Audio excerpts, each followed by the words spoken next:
T'as sûrement déjà entendu parler de Demon Slayer, cet animé qui cartonne depuis 2019 et pourtant qui n'arrête pas d'en faire des envieux à chaque nouvelle saison. Ça doit faire maintenant une dizaine d'années que les New Gen Shonen pullulent et pour autant le seul à se faire critiquer honteusement est Kimetsu no Yaiba. Même si selon moi c'est clairement injustifié, surtout à la vue des stats de fou de Kimetsu. Comme dirait un ancien, tu critiques, mais tu cliques. À la base, j'avais pas prévu de parler de Kimetsu dans la vidéo de cette semaine, mais après avoir fini cette saison 4 tout en torchant mes 24 steps, big up à JBZ et Aizen, je me suis dit qu'il serait temps pour moi de faire une vidéo pour parler en général de Kimetsu, en passant par ses bons et ses pseudo mauvais points, et en commençant par son plus gros mauvais point, son animation. Alors oui, pour certains, l'animation de Kimetsu est un problème parce que selon eux, l'anime ne rayonne que par cela. Sérieusement, quel est le con qui a posé cet argument? Je ne connais pas de spectateur plus insatisfait que la commu animée. Ils se plaignent toujours de l'animation, de l'incorporation de CGI, ou voire pire, râler pour un changement de studio d'animation, même lorsqu'on ne voit aucune différence sur le résultat final. La plupart d'entre eux attendent des remakes des animés 90 parce que, encore une fois, selon eux, leur animation est trop vieille. Mais lorsqu'un studio d'animation pose sur la table le plus bel animé de ces 10 dernières années, on le discrédite par cet argument. Maintenant qu'on a éclairci ce point, on peut passer au reste. Kimetsu no Yaiba ne possède aucune mauvaise saison. À chaque nouvelle saison, je suis surpris à quel point le studio d'animation sache bien faire la part entre la comédie de Kimetsu et de son action, sans parler du scénario. Alors depuis le début, je me suis juré de ne pas lire une seule page de scan tant que l'anime ne sera pas fini. Pourquoi? Parce que l'anime est tout simplement grandiose. Kimetsu a posé ses classiques sonores, que ce soit par ses OST,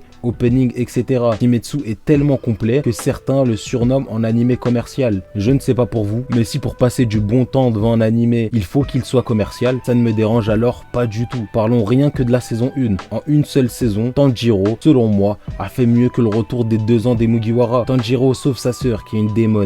Il va faire un entraînement de 2 ans, aidé de Kibito et de son acolyte. Le souffle est parfaitement retranscrit, et jusqu'à la saison 4, on n'a à aucun moment perdu ce fil-là. Sans compter que depuis la saison 1, Kimetsu propose ce qu'il y a de plus neketsuesque, sa motivation à nous pousser à tryhard. Par moments, il me fait même grandement penser à Naruto. Sans parler des combats stratosphériques qui nous sont donnés comme celui de Tengen versus Gyutaro, qui a été l'un des plus beaux combats que j'ai pu voir. En parallèle de ce combat, la tension était à son comble. Inosuke devait sauver les femmes de Tengen avec l'aide d'Inosuke. Les transformations de plus en plus jouissives de Nezuko. Et tout ça, sans parler des combats comme celui de Rengoku, un de mes persos préférés avec Inosuke, de la confrontation Tanjiro-Akaza, le lore médicinal, ou encore dans cette saison 4, le début du combat final. De la saison 1 à la saison 4, chaque personnage jouera à merveille son rôle. La tension et la conspiration seront eux aussi parfaitement traités. Alors oui, encore une fois, j'ai adoré cette saison 4. Elle m'a fait ressentir de véritables émotions. Et je pense que ça reste finalement la demande principale qu'on fait à un animé. Les personnages, les vitesses qui mettent leurs attaques, tout me fait kiffer. C'est pourtant simple, avec Demon Slayer, on a enfin obtenu un animé sanglant, nerveux et tout aussi bon dans son histoire. Et pourtant, certains veulent l'anéantir à ce point. Le plus paradoxal est que l'encensement de Jujutsu Kaisen, lui, est hors norme, alors qu'il a fait moins bien que Kimetsu no Yaiba. Moi aussi, j'ai adoré Jujutsu Kaisen